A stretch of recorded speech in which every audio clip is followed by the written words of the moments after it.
Hello friends, welcome to our channel. நம்ம இன்னைக்கு chicken குழம்பு தான் எப்படி செய்யுதுன்னு பார்க்க போகிறோம். குக்கரில் ஒரு 2 ஸ்பூன் எண்ணெய் ஊற்றினேன். அதில் பார்த்தீங்கன்னாக்கா ஒரு ஏலக்காய், நீங்கள் எந்த சிக்கன் மட்டன் எது செய்யறதுனா நீங்கள் ஏலக்காய் போட்டால் தான் வாசனை தரும். ஒரு பிரிஞ்சி இலை, குட்டி பட்டை, ஒரு 3 அன்னாச்சி மூக்கு, கடைப்பாசி, ஒரே சைஸாக வெங்காயம் கட் பண்ணி வச்சுக்க பொடி பொடியாக போட்டு கொஞ்சம் நல்லா வதங்கணும். இது வதங்குறதுக்கு கொஞ்சோண்டு உப்பு போட்டாலும் கொஞ்சம் நல்லா வதங்கணுவாங்க. கூட பார்த்தீங்கன்னாக்கா ஒரு சின்ன டீஸ்பூன் அளவுக்கு இஞ்சி பூண்டு பேஸ்ட்டு, வெறும் மிளகாத்தூள் இருக்கு இல்லையா, அது ஒரு ஸ்பூன், மிளகாத்தூள் இருக்கு இல்லையா, அது ஒரு ஸ்பூன், நெக்ஸ்ட் ஜீரகத்தூள், அது ஒரு 1/4 ஸ்பூன்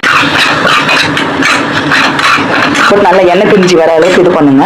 அப்போ அது கூட பார்த்தீங்கன்னா அந்த குழம்புக்கு தேவையான அளவு கறி எடுத்து வச்சிருக்கேன். கறி 2 ஈரல், நான் இதுலேயே கொஞ்சம் 1/2 கிலோ கறி வாங்கி கொஞ்சம் நான் பிரியாணிக்கு எடுத்து வச்சிட்டேன். இதிலே போட்டு கறி வதக்கினாக்கா நல்ல வாசனை நல்லா இருக்குங்க. நான் பார்த்தீங்கன்னாக்கா ஒரு டம்ளர் தண்ணி ஊற்றி மூடி ஒரு 5 விசில் இல்லை 6 விசில் வந்தவொடனே கொஞ்சம் எடுத்துருவோம். நம்ம கொஞ்சம் சில சமயம் இந்த பனி சமயம் இல்லையா, இப்போ எல்லாம் கறி கொஞ்சம் அழுத்தமாக இருக்க மாதிரி இருக்குது. அதுக்காக கொஞ்சம் வேக விட்டு எடுத்தால் கொஞ்சம் நல்லாவே இருக்கும். இதோ பாருங்கள், விசில் வருது. இது மாதிரி மொத்தம் 5 இல்லை 6 விசிலாலும் தப்பு இல்லை. நீங்கள் யூஸ்வலாக மட்டன்லாம் மட்டனுக்குலாம் நீங்கள் விசில் வைக்கல கொஞ்சம் தயிர் ஊற்றி வேக விட்டா கொஞ்சம் நல்லா சாஃப்டாக வெந்துருங்க. இப்போ பாருங்க 5 விசில் வச்சு எடுத்துட்டேன். இப்போ இது குழம்புக்கு பார்த்தீங்கன்னாக்கா ஒரு 3 பத்தை தேங்காய், ஒரு 2 முந்திரிலாம் அதை அப்படி ஸ்கிப் பண்ணலாம். இப்போ இது நல்லா அரைச்சி எடுத்துட்டு அப்புறம் தண்ணி ஊற்றி அரைச்சி எடுத்து போகிறோம். இப்போ பாருங்க தண்ணி ஊற்றி தேங்காய் முந்திரி அரைச்சி எடுத்துனேன். இப்போ அதை ஊற்றி நல்லா கொதி போயிடும்.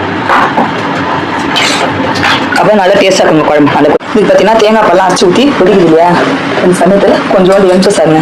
இது கொஞ்சம் டேஸ்ட்டும் தரும், கொஞ்சம் அந்த கவுச்சி வாசனையும் இருக்கும். சும்மா ஜஸ்ட் ஒரு 2 பிஞ்சு. இப்போ பார்த்தீங்கன்னா குழம்பு எல்லாம் நல்லா கொதிக்குது. கொஞ்சம் எலுமிச்சை சாறு ஊற்றியாச்சு, தேங்காய் பழம் ஊற்றியாச்சு. இப்போ நம்ம நிறுத்திட்டு இறக்கலாம். இந்த பாருங்க குழம்பு ரெடி ஆயிடுச்சு. பாருங்க, நீங்க உங்க வீட்டில் நீங்கள் செஞ்சு பார்த்துட்டு எப்படி இருக்குன்னு லைக் பண்ணுங்க, ஷேர் பண்ணுங்க, கமெண்ட் பண்ணுங்க, மறக்காம சப்ஸ்கிரைப் பண்ணுங்க. தேங்க்யூ.